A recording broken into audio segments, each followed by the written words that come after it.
चक्षुरुन्मीलितं येन तस्मै श्रीगुरवे नमः। श्रीचैतन्यमनोभीष्टं स्थापितं येन भूतले स्वयं रूपकदा मह्यं ददाति स्वपदान्तिकम्। वन्देऽहं श्रीगुरो श्रीयुतपदकमलं श्रीगुरुन् वैष्णवांश्च श्रीरूपं साग्रजातं सगणरघुनाथान्वितं तं सजीवम् साद्वैतं सावधूतं परिजनसहितं कृष्णचैतन्यदेवं श्रीराधाकृष्णपादान् सहगणललिता श्रीविशाखान्वितांश्च। नमो विष्णुपादाय कृष्णपृष्ठाय भूतले श्रीमते भक्तिवेदान्तस्वामिनीति नामिने। नमस्ते सरस्वतीदेवे गौरवाणी प्रचारिणे निर्विशेषशून्यवादी पाश्चात्यदेशतारिणे। नमो विष्णुपादाय कृष्णपृष्ठाय भूतले श्रीमते भक्तिसिद्धान्त सरस्वतीति नामिने। श्रीवार्षवानवी देवी दैताय कृपाब्धय कृष्णसम्बन्धविज्ञानदायिने प्रभवे नमः। माधुर्योज्ज्वलप्रेमाढ्य श्रीरूपानुगभक्तिद श्रीगौरकरुणाशक्तिविग्रहाय नमस्तुते। नमस्ते गौरवाणी श्रीमूर्तये दिनतारिणे रूपानुगविरुद्धाप सिद्धान्तध्वन्तहारिणे।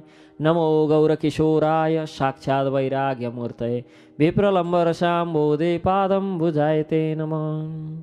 नमो भक्तिविनोदाय सच्चिदानन्दनामिने गौरशक्तिस्वरूपाय रूपानुगवरायते।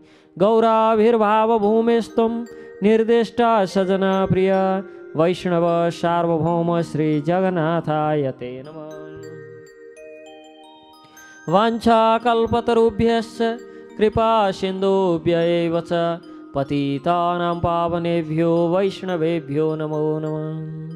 नमो महावदन्याय कृष्णप्रेमप्रदायते कृष्णाय कृष्णचैतन्य नाम्ने गौरतुषे नमः। नित्यानन्दमहं वन्दे कर्णे लम्बितकुण्डलं चैतन्याग्राजरूपेण पवित्रीकृतभूतलं। नीलाचलनिवासाय नित्याय परमात्मने बलभद्रसुभद्राभ्यां जगन्नाथाय ते नमः। उग्रं वीरं महाविष्णुं ज्वालन्तं सर्वतोमुखं नृसिंहं भीषणं भद्रं मृत्युं नमाम्यहम्। पंचतत्वात्मकं कृष्णं भक्तरूपस्वरूपकं भक्तावतार भक्ताख्यं नमामि भक्तशक्तिकं। हे कृष्ण करुणा सिंधु दीनबंधु जगत्पते गोपेश गोपिका कांत राधाकांत नमस्तुते। जयतां सुरतौ पंगुर्मम मंदमतेर्गति मत्सर्वस्व पदाम्भोजौ राधा मदन मोहनौ।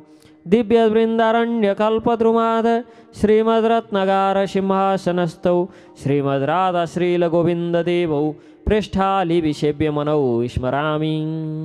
श्रीमन्रासरसारम्भी वंशीवटतटस्थित कर्षणवेणुर्शनैर्गोपी गोपीनाथ श्रियस्तु न। तप्त काञ्चन गौरांगी राधे वृन्दावनेश्वरी वृषभानुसुते देवी प्रणमामि हरिप्रिये। जय श्री कृष्ण चैतन्य प्रभु नित्यानंद श्री अद्वैत गदाधर श्रीवासादि गौर भक्तवृंद।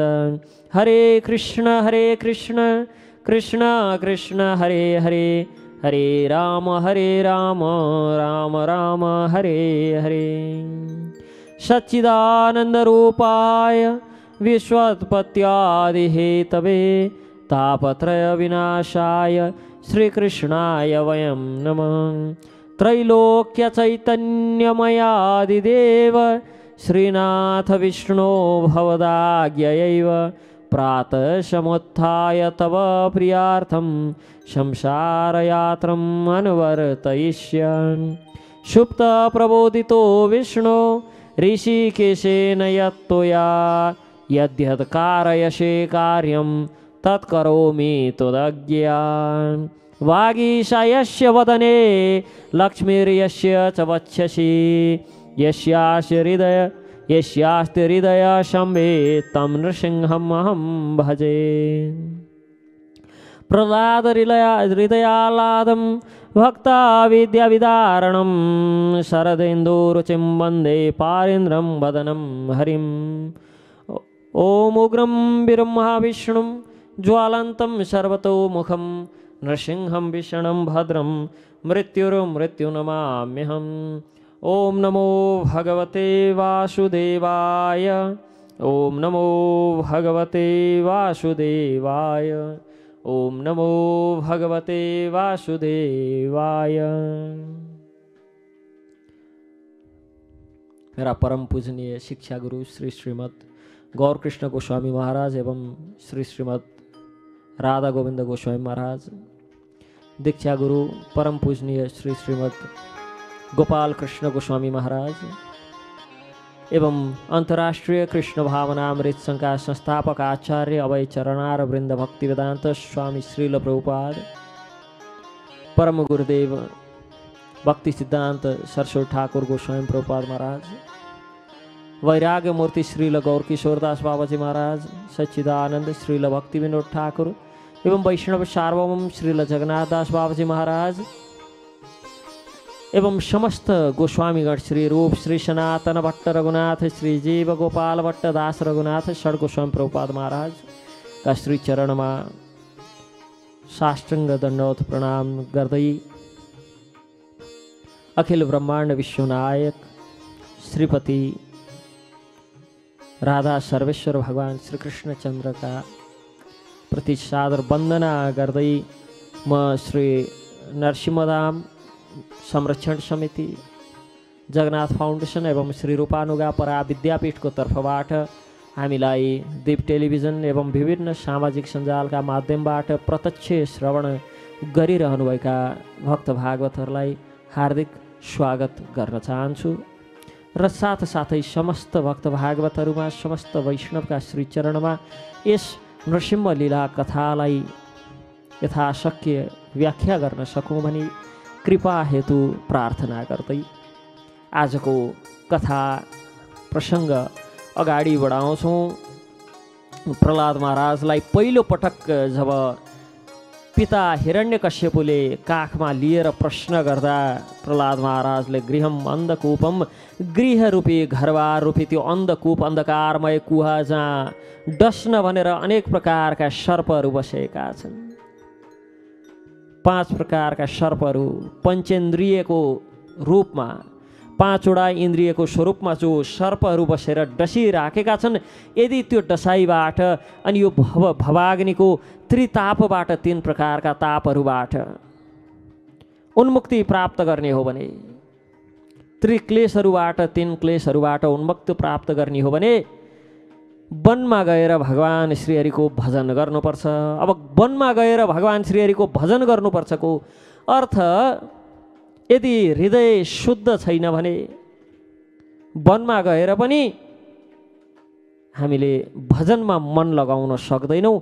वनमा गएर पनि यी भौतिक कार्यप्रति नै, भौतिक जगतमा हामीलाई बाँध्ने बन्धनमा पार्ने कार्यहरूप्रति नै निवृत्त हुन्छौँ। यसकारण वनमा जानुको अर्थ आजैबाट सबै थोक छोडेर अब जङ्गलमा गएर बस्ने अनि त्यहाँ शिकार गर्ने, गैँडा मार्ने, हात्ती मार्ने, हरिण मार्ने, खरायो मार्ने, कालिजको शिकार गर्ने भन्ने अर्थ होइन। भक्त भागवतहरू, वनमा जानुको अर्थ इन्द्रियको जो हामी दास छौँ, इन्द्रियातीत हुनु, इन्द्रियलाई आफ्नो अधीनमा राखेर भगवान श्रीहरिको भजनमा मनलाई लगाउनु। यदि भगवान श्रीहरिको श्रीचरणप्रति मनलाई समर्पण गर्न सकियो भने घर पनि वन समान नै हुन्छ। तर यदि जो जस्तो भाव छ, जो जस्तो स्वभाव छ, जो जस्तो विचार छ, सबै ठाउँमा त्यही नै देखिन्छ। भक्त भागवतहरू, सानो प्रसङ्ग सम्झे। नरसिंहधाममा भक्तहरू आउँदा एकजना ठेक्का पट्टा गर्ने हाम्रो अनन्य शुभचिन्तक नै हुनुहुन्छ, ठेक्का पट्टामा लाग्नुहुन्छ। उहाँ नरसिंहधाम जाँदा उहाँलाई त्यहाँको बालुवा र ढुङ्गा देखेर बडो त्यसप्रति भाव जाग्छ। यो ठाउँमा म भइदिएको भए यो नरसिंहधाममा अरू केही गर्नै पर्दैन थियो, यस्तो मन्दिर म एक्लै बनाइदिन्थेँ, के गर्ने, आफू टाढा छु। उहाँले त बालुवा र ढुङ्गा हेर्दै त्यसो भन्नुहुन्छ। अनि हाम्रो एकजना कृषि विज्ञ हुनुहुन्छ चौधरी, उहाँले त्यहाँ जाँदाखेरि यस्तो मलिलो माटो छ, यहाँ फलफुल खेती गर्नुपर्छ, यो गर्नुपर्छ, त्यो गर्नुपर्छ, फलफुल बेच्नुपर्छ, यहाँ सानसाना घरहरू बनाउनुपर्छ, सानसाना कुटी बनाउनुपर्छ, मान्छेलाई राख्नुपर्छ, त्यसैबाट आश्रमलाई चलाउनुपर्छ भन्नुहुन्छ। अनि हामी जाँदाखेरि त्यो केही पनि त्यहाँ सम्भावना देख्दैन। हामीले चाहिँ त्यहाँ निर्जन रूपमा बसेर भगवानको भजन गर्ने सम्भावना मात्र देख्छौँ। यस्तो विकटमा अरूले आएर के गर्लान् भन्ने हामीलाई लाग्छ। यसकारण यदि भाव शुद्ध छैन र भगवान श्रीहरिप्रति समर्पित भाव छैन भने भक्त भागवतहरू वनमा गएर पनि शिकारी नै होइन्छ, त्यहाँभन्दा ज्यादा होइन, या त काठ तस्कर होइन्छ या शिकारी होइन्छ। वनमा गएर हुने पनि त्यति मात्र हो। यसकारण वनमा जानुको अर्थ, वनमा जानुको तात्पर्य त्यो वनलाई, वृन्दावनलाई हृदयमा ल्याउनु पर्यो। वृन्दावनलाई हृदयमा ल्यायौँ भने जहाँ रह्यौँ त्यही नै वन हो, त्यही नै वृन्दावन हो, त्यही नै भगवान राधा सर्वेश्वर श्रीपति भगवान श्रीकृष्णचन्द्र देख्न लाग्छौँ।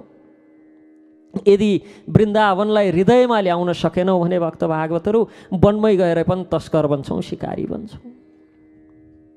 यसकारण प्रहलादले वनमा गएर आफ्ना पितालाई हरिभजन गर्ने जो उपदेश दिनुभयो त्यो उपदेश सुनेर हिरण्यकश्यपु पक्कै पनि कोही वैष्णवहरू, कोही विष्णु भक्तहरू, कोही विष्णुका पक्षहरू त्यो गुरुकुलमा गएर मेरो छोराको यो सुकमल बुद्धिमा यस्तो भाँड भैलो उपत्रो कुरा सिकाइरहेछन्, यस्तो सोचेर त्यो गुरुकुललाई नै दरबारको नजिकमा समीपमा सारेर 24 घण्टा पहरा दिएर प्रहलादलाई पढाउन भनेर लागे। भक्त प्रहलादका शिक्षकहरू षण्ड र अमरक नाम गरेका, जसले अन्य असुर बालकहरूका साथमा राखेर विभिन्न प्रकारले तर्साउँदै धम्काउँदै प्रहलाद महाराजलाई धर्म, अर्थ तथा कामको मार्गका विषयमा पढाउन प्रारम्भ गरे, शिक्षा दिन लागे। मोक्ष सम्बन्धमा त कहिले सिकाउँदैनथे। केही समय पश्चात षण्ड र अमर्कले पक्कै पनि अब प्रहलादलाई न्याय कसरी प्रदान गर्ने, आसुरकै न्याय, सत्यतामा आधारित न्याय होइन, चाप्लुसीमा आधारित न्याय, जो अहिले हाम्रो समाजमा, हाम्रो व्यवस्थामा अहिले जो लागू भएको छ नि, हो त्यस्तै प्रकारको न्याय, जो सत्यतामा, धर्ममा टिकेको न्याय होइन, शासकको तजबिजमा टिकेको न्याय, हिरण्यकश्यपुको तजबिजमा टिकेको न्याय। अनि कसलाई कस प्रकार लाभप्रद पद प्रदान गरेर आफ्नो बनाउने, कसरी अरूमा फुट ल्याउने, कसरी दण्डित गर्ने, कसरी कूटनीति चलाउने, यस विषयमा पर्याप्त शिक्षा प्राप्त भयो। यस्तो विचार गरेर खबर पठाए दरबारमा। अब प्रहलादलाई यी सबै कुरा आयो, सिक्ने कुरा। अहिले हामीले जे सिक्दैछौँ अहिलेका विद्यालयहरूमा गएर त्यो कुरा त्यतिखेर षण्ड र अमर्क जस्ता एकदम विशेष गुरुहरूले मात्र सिकाउन सक्थे। अरूले त आचरण, नैतिकता, न्याय, धर्म, अर्थ सिकाउँथे।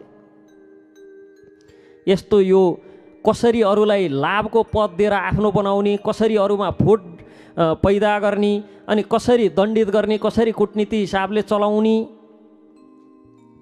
यो चाहिँ विशेष योग्यता भएका षण्ड र अमर्क जस्ता गुरुले मात्र सक्थे।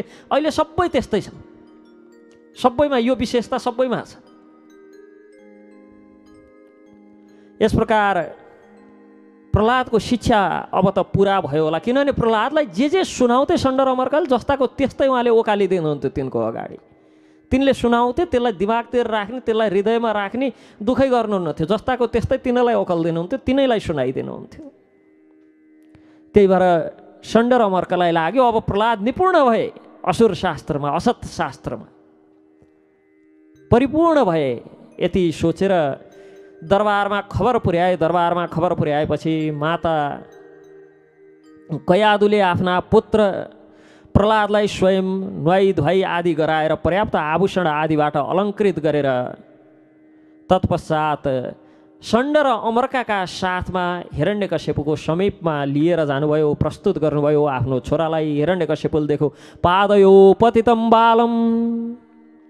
जब त्यो बालक आफ्नो छोरो आफ्नो समीपमा आएको देखियो। पादयो पतितम बालम, चरणमा साष्टाङ्ग दण्डवत गरेको देखियो। आफ्नो सन्तानले प्रणाम गर्दैछन् मलाई झुकेर। अहिले समाजमा एउटा अचम्मको चलन चलेको छ, मातापितालाई सम्मान नगर्ने, मातापितालाई वृद्धाश्रममा पठाउने, मातापितालाई वास्ता ब्यास्ता नगर्ने, केवल अंशबन्डा नभइन्जेलसम्म मात्र बाबुआमालाई गन्ने।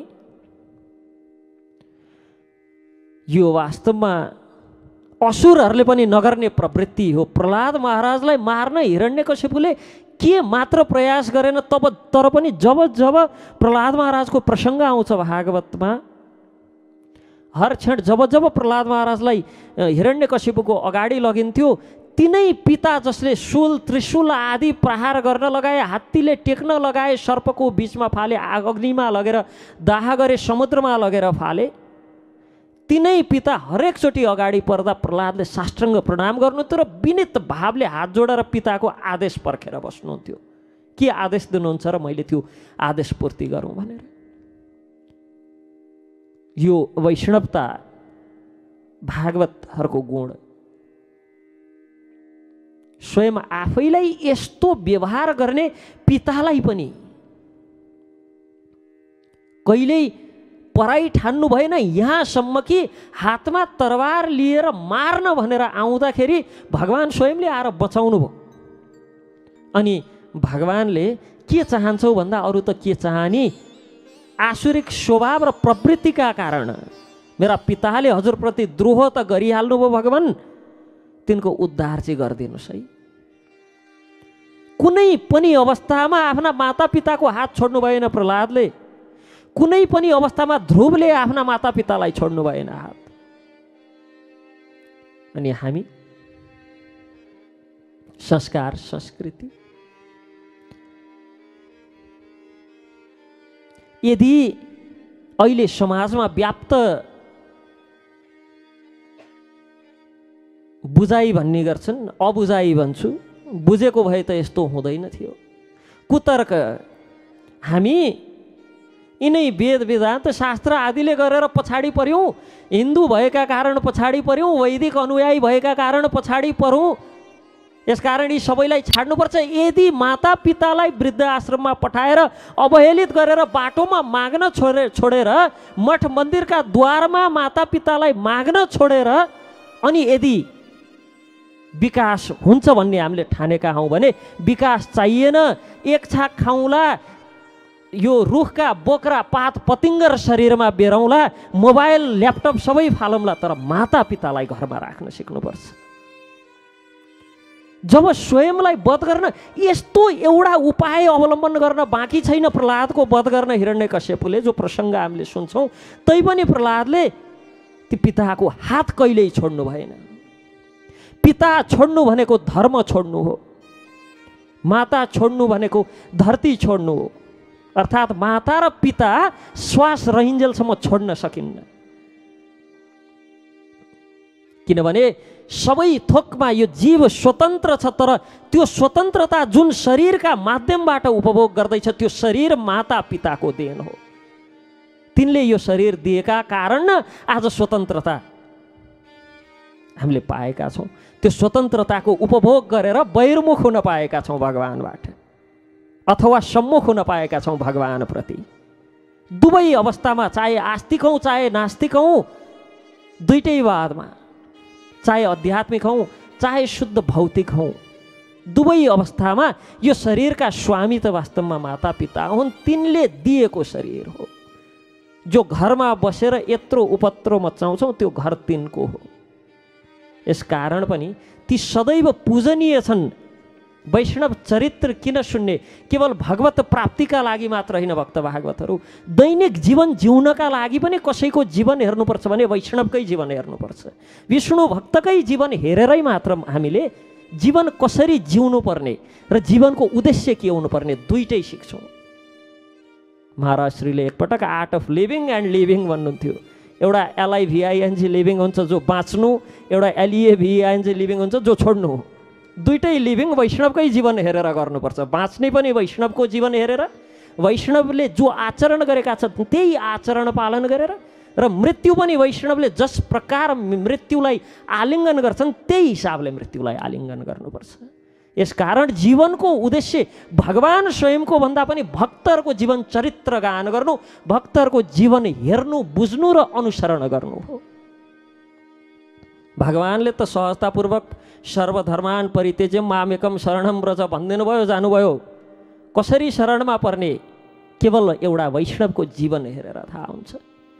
वैष्णवको हरेक क्रियाकलाप भगवान विष्णुको सन्तुष्टि हेतु, प्रसन्नता हेतु मात्र हुन्छ। भक्त भागवतहरू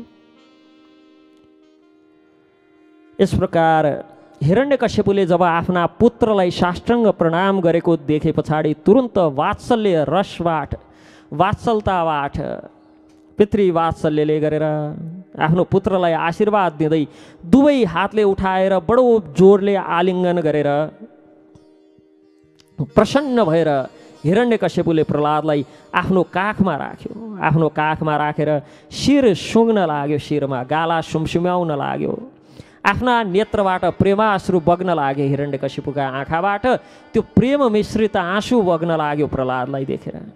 बस यही एउटा गुणले गर्दा भगवान स्वयंले उद्धार गर्नुभयो, वैष्णव प्रतिको प्रेमले गर्दा। अन्यथा यस्तै हिरण्यकश्यपु बिहान पनि त थियो, बिहानको त उद्धार भएन।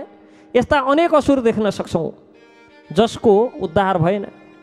तर शिशुपालको उद्धार भयो। किन? सधैँ चिन्तन भगवान कृष्णको गर्थ्यो। हिरण्यकश्यपुको उद्धार भयो। किन? वैष्णव प्रति यति प्रेम थियो, प्रहलादलाई देख्दा भलै मार्न प्रयास गरे पनि पहिलो पटक जब मार्ने आदेश दिन्छ, यहाँ होइन बाहिर लगेर मार भन्छ। प्रेम भएका कारण, स्वाभाविक प्रेमले, अहङ्कारमा ठेस पुगेका कारण मार्न लगाए। तर स्वाभाविक पितृवात्सल्यको प्रेम त छ नि पुत्रप्रति। यो पुत्र भावमा एउटा वैष्णव प्रति भएको प्रेमका कारण त्यो हिरण्यकश्यपुको उद्धार भयो। यस प्रकार आफ्ना नेत्रबाट बगेको प्रेम अश्रुले प्रहलादको सारा शरीर भिजायो। तत्पश्चात हिरण्यकश्यपु प्रहलादलाई भन्छ, हे प्रहलाद, हे मेरा पुत्र, हे चिरञ्जीवी, तिमीले आफ्ना गुरुहरूबाट, षण्ड र अमर्कबाट के सिक्यौ, के बुझ्यौ, र तिमीले सिकेका मध्येबाट सर्वश्रेष्ठ विषय के हो? सबैभन्दा सर्वश्रेष्ठ तिमीले प्राप्त गरेको ज्ञान के हो? त्यस सम्बन्धमा मलाई सुनाऊ। प्रहलादले शास्त्र रूपमा हृदयदेखि गुरु भनेर स्वीकार गरेको त नारद मुनि मात्र हुनुहुन्थ्यो। गुरु वाक्य सुनाऊ, गुरुबाट सुनेको सबैभन्दा उत्कृष्ट वचन सुनाऊ। यद शिक्षद गुरुर भवान, गुरुबाट के सिक्यौ? हृदयले स्वीकार गरेका गुरु त नारद हुनुहुन्थ्यो। श्रवणम कीर्तनम विष्णु स्मरणम पादसेवनम अर्चनम वन्दनम दास्यम सख्यम आत्मनिवेदनम इति पुंसार्पिता विष्णु। श्रवण कीर्तन, प्रहलाद महाराज भन्नुहुन्छ भगवान विष्णुका दिव्य पवित्र नाम रूप अनि सामग्री आदि, भगवानका आभूषण आदि तथा लीलाका विषयमा। यहाँ श्रवणम भने पछाडि केवल कृष्ण मात्र श्रवण गर्नु, भगवानसँग सम्बन्धित हरेक विषयको श्रवण मार्ग अन्तर्गत नै पर्छ। जसरी हामीले अभिन्नतम नाम नामिनी भन्छौँ, जसरी भगवानको नाम र भगवानमा भिन्नता छैन, त्यसै गरी भगवानसँग सम्बन्धित कुनै पनि विषय भगवानबाट भिन्न छैनन्। नाम स्वयं त भगवान भन्दा पनि शक्तिशाली छन्। भागवतमा यस्ता अनेक प्रसङ्ग आउँछन् जहाँ भगवानकै सुरक्षा हामी भगवान नामद्वारा गर्छौँ।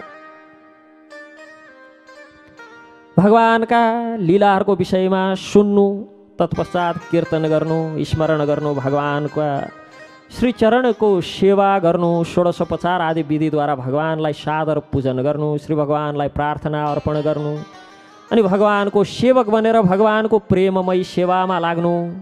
हामीले दैनिक गरिरहेका क्रियाकलाप नै गर्ने हो। अहिले पनि हामी सुन्छौँ, समाचार सुन्न छोडेर भगवानको लीला चरित्र सुन्नु। अहिले पनि हामी गान गर्छौँ। पहिला गाउँघरमा बिचमा एउटा पँधेरो हुन्थ्यो, पँधेरामा बसेर सारा गाउँभरिको गान गर्थ्यौँ। अहिले घर घरमै भएका कारण त्यसबाट विमुख भएका छौँ। अनि हात हातमा मोबाइल आछ, कलीको विशेष कृपा। त्यसबाट म्यासेन्जर, व्हाट्सएप, भाइबर के छन्, त्यसबाट सारा संसारकै गान गर्छौँ। फलानुको यस्तो भएछ, ढिस्कानुको उस्तो भएछ, त्यस्तो भएछ। अमेरिका र अमेरिकाको राष्ट्रपतिको नाम पनि थाहा नभएका व्यक्तिहरू यहीँ बसेर त्यहाँको राष्ट्रपति पनि परिवर्तन गरिदिन्छौँ हामी।